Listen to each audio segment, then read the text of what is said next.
चीरहरण के दौरान कृष्ण ने द्रौपदी के पुकारने का इंतजार क्यों किया? आइए जानते हैं इस वीडियो के माध्यम से। अंत तक बने रहिए हमारे साथ। नमस्कार दोस्तों, स्वागत है आपका हमारे यूट्यूब चैनल कर्मा में। दोस्तों, महाभारत में धुतकीड़ा के समय युधिष्ठिर ने द्रौपदी को दांव पर लगा दिया था और दुर्योधन की ओर से मामा शकुनी ने द्रौपदी को जीत लिया। उस समय दुशासन द्रौपदी को बालू से पकड़कर घसीटते हुए सभा में ले आया। जब वहां द्रौपदी का अपमान हो रहा था, तब भीष्म पितामह, द्रोणाचार्य और विदुर जैसे न्यायकर्ता और महान लोग भी बैठे थे, लेकिन वहां मौजूद सभी बड़े दिग्गज मुंह झुकाए बैठे रहे। द्रौपदी को घसीटकर लाया जा रहा था। तब तक द्रौपदी को ये भान नहीं था कि मेरा चीरहरण होने वाला है।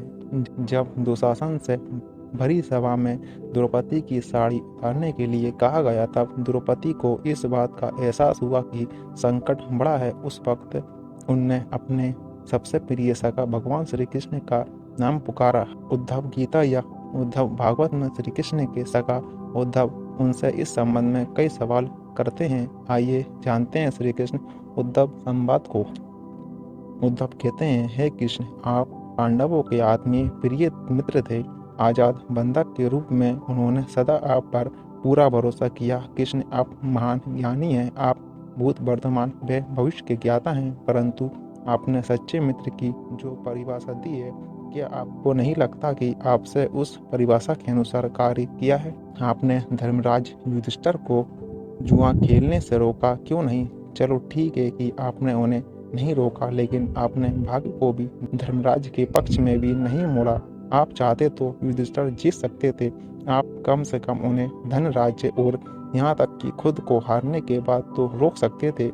उसके बाद जब उन्होंने अपने भाइयों को दांव पर लगाना शुरू किया, तब तो आप सभा कक्ष में पहुंच सकते थे। आपने वह भी नहीं किया।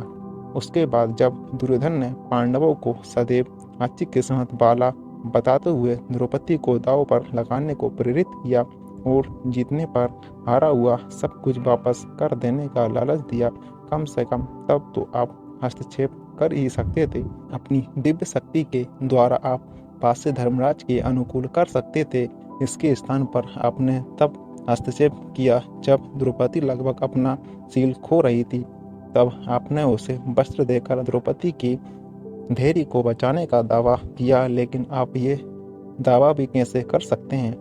उसे एक आदमी घसीटकर सभा में लाता है और इतने सारे लोगों के सामने निर्वस्त्र करने के लिए छोड़ देता है। एक महिला का धैर्य क्या बचा?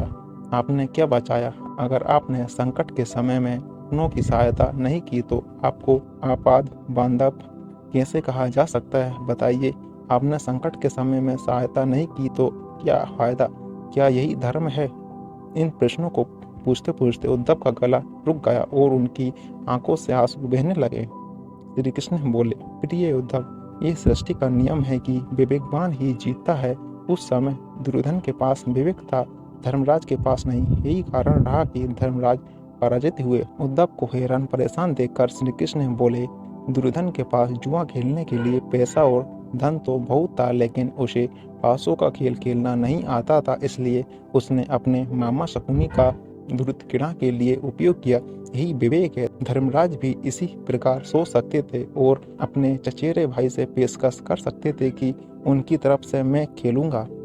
जरा विचार करो कि अगर शकुनी और मैं खेलते तो कौन जीतता? पासे के अंक उसके अनुसार आते या मेरे अनुसार? चलो इस बात को जाने दो, उन्होंने मुझे खेल में शामिल नहीं किया। इस बात के लिए उन्हें क्षमा किया जा सकता है, लेकिन उन्होंने विवेक शून्यता से एक और बड़ी गलती की, और वह ये कि उन्होंने मुझसे प्रार्थना की कि मैं तब तक सभा कक्ष में न आऊं जब तक कि मुझे बुलाया न जाए, क्योंकि वे अपने दुर्भाग्य से खेल मुझसे छुपकर खेलना चाहते थे। वे नहीं जानते थे कि मुझे मालूम पड़े कि वे जुआ खेल रहे हैं।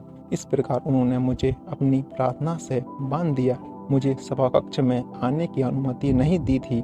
इसके बाद भी मैं कक्ष के बाहर इंतजार कर रहा था कि कब कोई मुझे बुलाता है। भीम, अर्जुन, नकुल और सहदेव सब मुझे भूल गए, बस अपने भाग्य और दुर्योधन को कोसते रहे। अपने भाई के आदेश पर जब दुशासन द्रौपदी को बाल पकड़कर घसीटता हुआ सभा कक्ष में लाया। द्रौपदी अपनी सामर्थ्य के अनुसार जूझती रही, तब भी उन्होंने मुझे नहीं पुकारा। उसकी बुद्धि तब जागृत हुई जब दुशासन ने उसे निर्वस्त्र करना प्रारंभ किया। इसके बाद में अविलंब पहुंच गया। अब इस स्थिति में मेरी क्या गलती है, बताओ।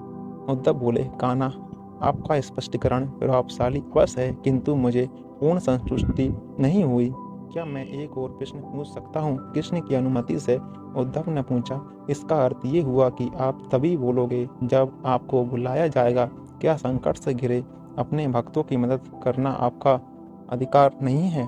कृष्ण बोले, उद्धव, इस सृष्टि में हर एक का जीवन अपने स्वयं के कर्म फल के अनुसार संचालित होता है। ना तो मैं इसे चलाता हूँ और ना ही इसमें कोई हस्तक्षेप करता हूँ। मैं केवल एक साक्षी हूँ। मैं सदैव तुम्हारे नजदीक रहकर जो हो रहा है उसे देखता हूँ। यही ईश्वर का धर्म है। उद्धव बोले, वाह, बहुत अच्छा कृष्ण। तो इसका अर्थ ये हुआ कि आप हमारे समीप खड़े रहकर हमारे सभी दुष्कर्मों का निरीक्षण करते रहेंगे। हम पाप पर पाप करते रहेंगे और आप हमें साक्षी बनकर देखते रहेंगे। क्या आप चाहते हैं कि हम भूल करते रहें, पाप की गठरी बांधते रहें और उसका फल भुगतते रहें? कृष्ण बोले, उद्धव, तुम शब्दों के गहरे अर्थ को समझो। जब तुम समझकर अनुभव कर लोगे कि मैं तुम्हारे समीप साक्षी के रूप में हर पल हूँ, तो क्या तुम कुछ भी गलती या बुरा कर सकोगे? तुम निश्चित रूप से कुछ भी बुरा नहीं कर सकोगे।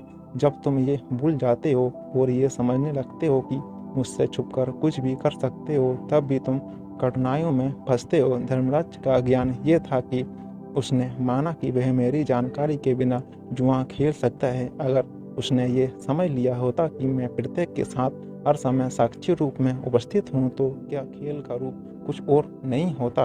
उद्धव बोले, प्रभु, कितना गहरा दर्शन है, कितना महान सत्य है।